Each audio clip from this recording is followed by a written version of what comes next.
Toujours plus d'actu sur BX1 +.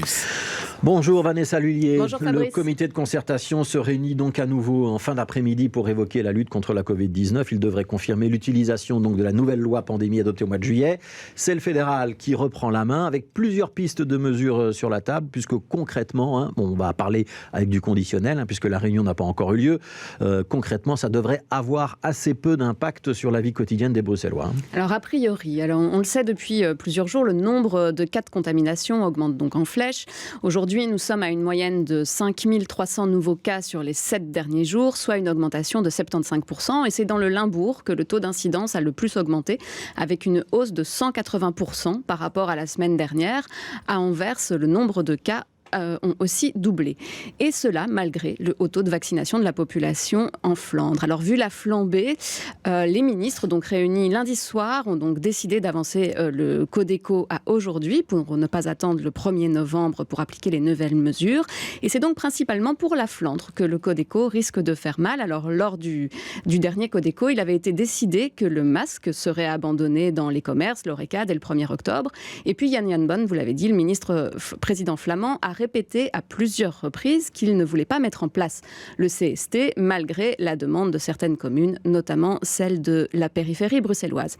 Alors pour le CST, le fédéral qui garde donc la main pourrait décider d'abaisser la jauge pour les événements où il est obligatoire. Donc pour le moment, même en Flandre, le Covid Safe Ticket doit être demandé pour des événements de masse avec plus de 500 personnes à l'intérieur et 750 en extérieur. Alors ces jauges, elles devraient être abaissées. A priori, on devrait arriver au même niveau que les jauges bruxelloises, à savoir 50 personnes en intérieur et 200 en extérieur. Concernant le masque, il faudra certainement le ressortir quand on se rendra en Flandre pour faire ses courses ou manger un petit bout. À Bruxelles, il faudra aussi certainement le remettre pour les événements, foires et salons, cinéma ou salles de spectacle, même si on demande le CST. Et enfin, le télétravail qui n'était plus recommandé, sauf à Bruxelles, devrait être à nouveau fortement recommandé. Alors, le port du masque, en tout cas, devrait être donc remis en place quand la distance ne peut pas avoir lieu. Et pour le professeur en maladies infectieuses Nathan Klumec, eh bien, il faudrait aussi porter un masque chirurgical dans les transports en commun. Mais il comprend que les politiques voudraient bien se débarrasser de ce fichu masque. Il y a un besoin de la part de la population à se retrouver dans une situation la plus normale possible. Voilà.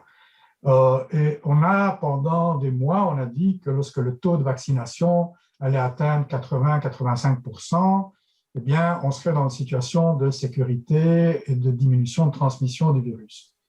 Quand on a dit ça, d'abord, il n'y avait pas le variant Delta, qui est un variant qui se transmet beaucoup plus facilement que le variant précédent. Et ensuite, on ne savait pas qu'avec le temps, la vaccination perdait de sa protection et que certaines personnes qui étaient vaccinées, après 6 mois, 8 mois, pouvaient de nouveau être porteuses du virus.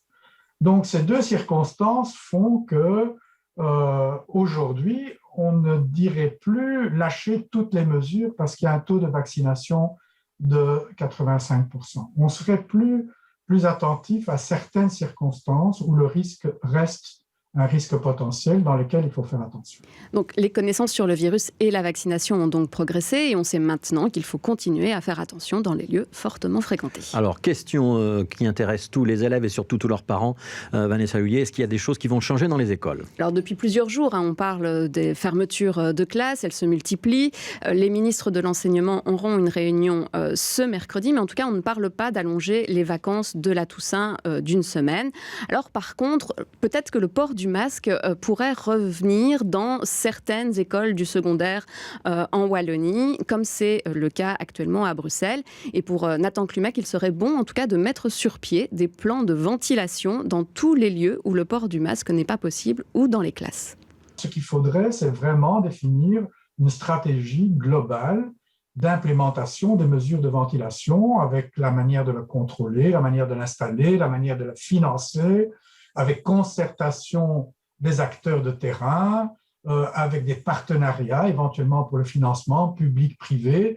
Donc je suis en train de vous dessiner un plan global qui devrait être de la responsabilité du politique et que nous avons eu l'impression au mois de mai que le message que nous avions véhiculé, Leila Belkir, Marie Gilbert et moi-même, dans une carte blanche qui a eu beaucoup d'écho, qu'il faudrait définir des lieux Covid-safe, que ce message, à ce moment-là, avait été entendu par le politique. Et puis, il ne s'est rien passé de spectaculaire. Il y a un groupe ventilation qui a été créé ou qui est créé et qui émet des rapports. Il va émettre son 3e rapport dans quelques semaines. Mais où sont les décisions ? Il n'y en a pas. Donc Nathan Klumek plaide pour un plan plus concret donc, sur la ventilation et juger des endroits les plus à risque.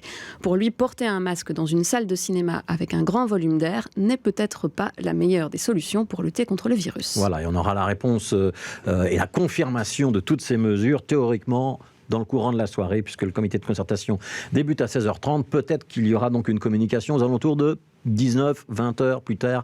On verra bien. Merci beaucoup Vanessa Lhuillier. On parlera d'entrepreneuriat au féminin tout à l'heure avec vous.